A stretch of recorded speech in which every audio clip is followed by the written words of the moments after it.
5 mars 1953. Joseph Staline meurt dans sa résidence personnelle, possiblement empoisonné.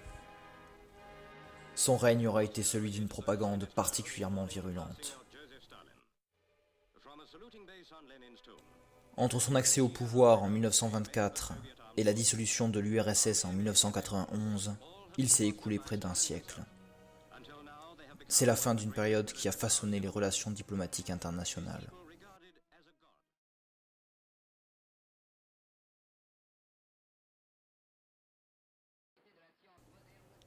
Conflit qui a opposé deux grandes puissances sorties victorieuses de la Seconde Guerre mondiale, les États-Unis d'Amérique et l'Union des républiques socialistes soviétiques. La guerre froide n'a pas été une guerre de conflit armé direct entre les deux puissances. Tout repose sur l'influence idéologique. La propagande en est le principal outil. Dès la fin de la guerre, l'alliance entre les deux pays ne tient plus. Le nazisme à peine éradiqué, le combat pour l'hégémonie idéologique commence. Chacun défend ses valeurs et des systèmes économiques radicalement différents.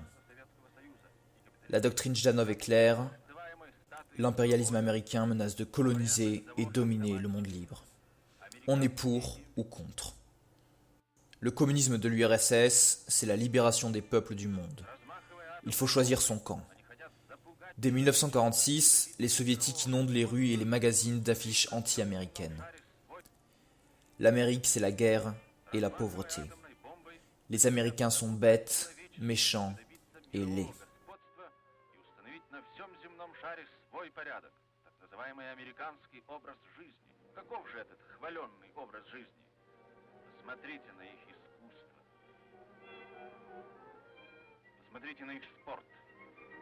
Ne fais pas de bêtises, ordonne le bon soldat russe à un oncle Sam perfide. La torche à la main, il sème la guerre. Fort de son rôle dans la victoire contre le nazisme, l'URSS doit susciter l'admiration. L'armée rouge en alerte pour la paix. Sur cette affiche, tous les membres de l'armée soviétique regardent avec détermination vers l'ouest. Au fond, on aperçoit les avions et les chars d'assaut. Le message est clair. Pour conserver la paix, l'Union soviétique est prête à utiliser la force. Car le danger ne peut venir que des États-Unis.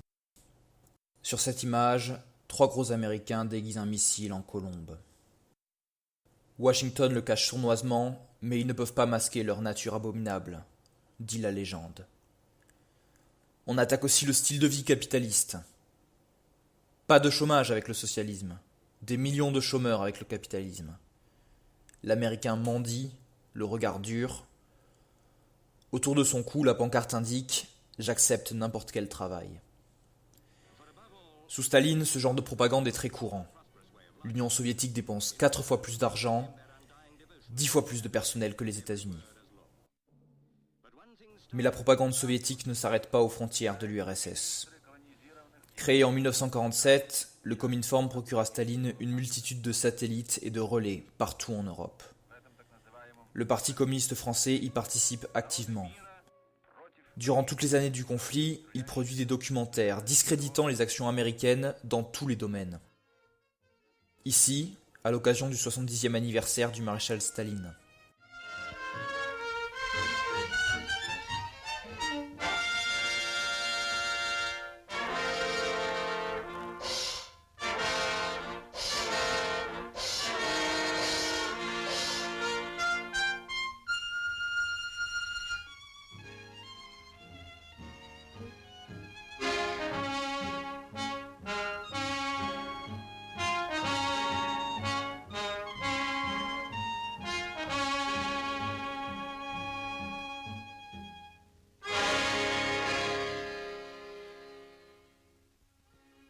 Ce film nous raconte une histoire qui est à l'honneur de la France, car le cœur de la France bat pour la liberté et il ne s'est jamais trompé.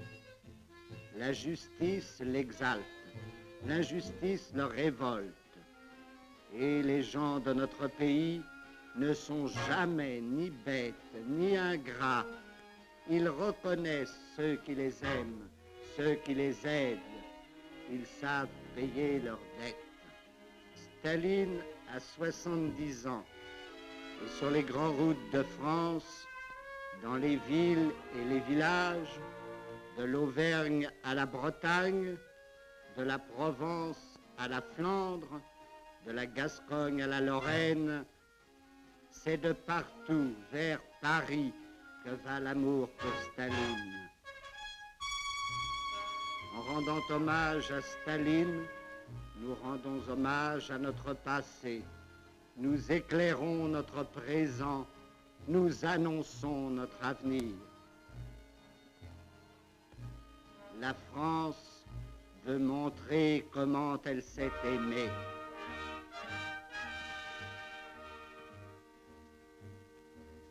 Et dans Paris où la nuit tombe, dans Paris qui a fait tant de pas en avant, dans notre vieux Paris où la jeunesse malheureuse a quand même la force de lutter et de rire, dans Paris courageux qui s'y connaît en homme, on se prépare à fêter le meilleur des hommes.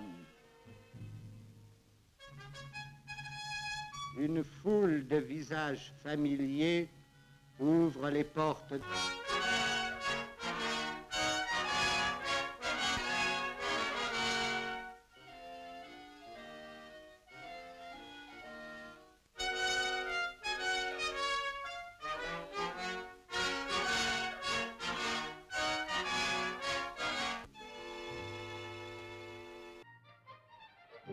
Le PCF organise des réunions publiques où il vante les bienfaits du communisme et de son petit père des peuples.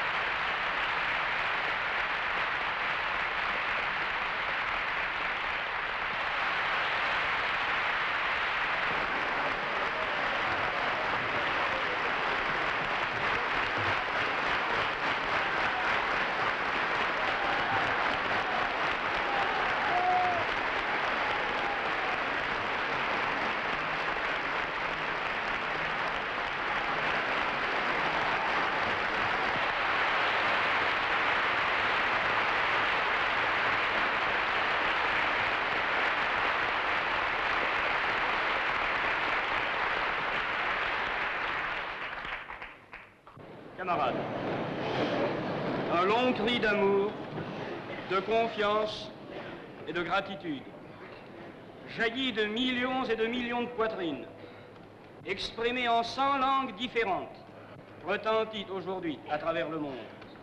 Vive Staline! Vive Staline!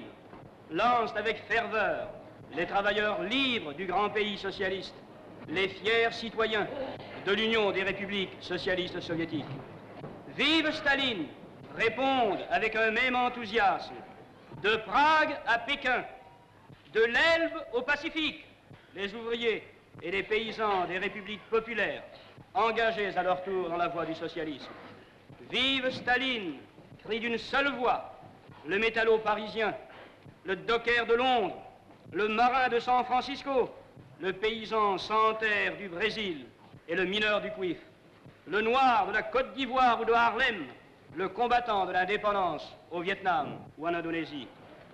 Tous ceux qui travaillent, tous ceux qui souffrent, tous ceux qui espèrent, tous ceux qui luttent se tournent dans un vif élan d'affection et de reconnaissance vers leur ami, leur guide, leur éducateur, leur chef, vers Staline, qui a 70 ans aujourd'hui. On soutient l'Union des républiques socialistes soviétiques, mais on rejette également toute influence des États-Unis. Les Yankees savent utiliser l'énergie atomique. Pour nous préparer à recevoir les bombes qu'ils fabriquent, ils veulent nous habituer à la brutalité, au crime, à la mort. Ils veulent corrompre même nos gosses. Leurs journaux pour enfants exaltent le gangstérisme, le racisme. Voilà la civilisation américaine. La civilisation de revolver. En France, on aime le bon vin.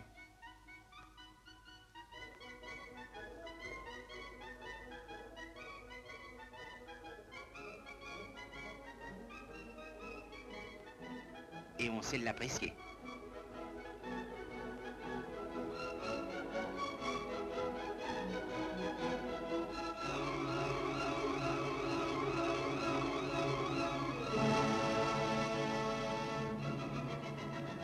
Du Coca-Cola.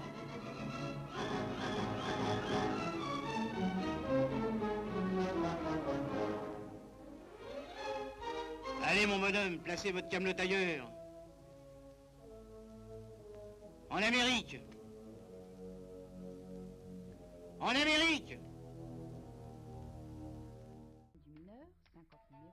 Même les actualités françaises de la télévision publique traduisent une certaine fascination pour la puissance montante de l'Union soviétique à laquelle les États-Unis s'opposent. Le projet d'une Europe occidentale, sous protection des États-Unis, est né. C'est le cas lors de cette année 49, avec la constitution de l'Alliance Atlantique. Une nouvelle année s'ouvre sur des perspectives assombries encore par les problèmes posés depuis la fin de la guerre et qui n'ont pu trouver de solution. Et c'est d'abord le problème européen sur lequel se penche une Amérique industrialisée à outrance qui cherche dans les possibilités de la science moderne les moyens d'augmenter sa défense et d'assurer sa force. Une Amérique qui, après avoir vu la victoire électorale de M. Truman, semble de plus en plus décidée à accroître les effets du plan Marshall d'aide à l'Europe. Rattachée économiquement à cette puissance américaine, une Europe occidentale, marquée encore des stigmates de la guerre, où des grèves, des mouvements sociaux provoqués par les difficultés de la vie et les ferments de discorde éclatent périodiquement, une Europe occidentale cherche à s'harmoniser au cours de conférences et de rencontres entre ses dirigeants, en même temps qu'elle s'efforce de parer une éventuelle menace par une plus grande cohésion sur le plan militaire.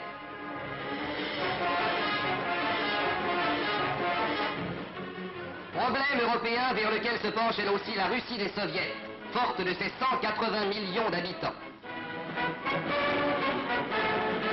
Puissance considérable qui entraîne dans son orbe une série de petits États, tels la Tchécoslovaquie, qui, de terre de liberté chère à Édouard Beneš, est devenue à la suite des événements politiques de 1948 la République populaire prônée par M. Gottwald, la Bulgarie, la Roumanie, la Hongrie, unies elles aussi en des conciles et des conférences à cette Pologne qui relève à un rythme stupéfiant les ruines immenses de la guerre.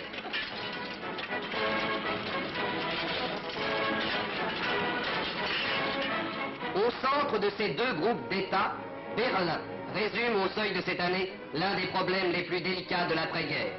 Berlin, où une municipalité chasse l'autre, où une population divisée vit selon des règlements, des ordonnances, une monnaie même, variant d'un secteur à l'autre. Berlin, coupé du monde occidental par le blocus soviétique et qui entend éternellement rouler dans son ciel les lourds cargos du pont aérien. Berlin, dont cette année devra dire si elle peut encore devenir le point de rencontre confiante de deux civilisations.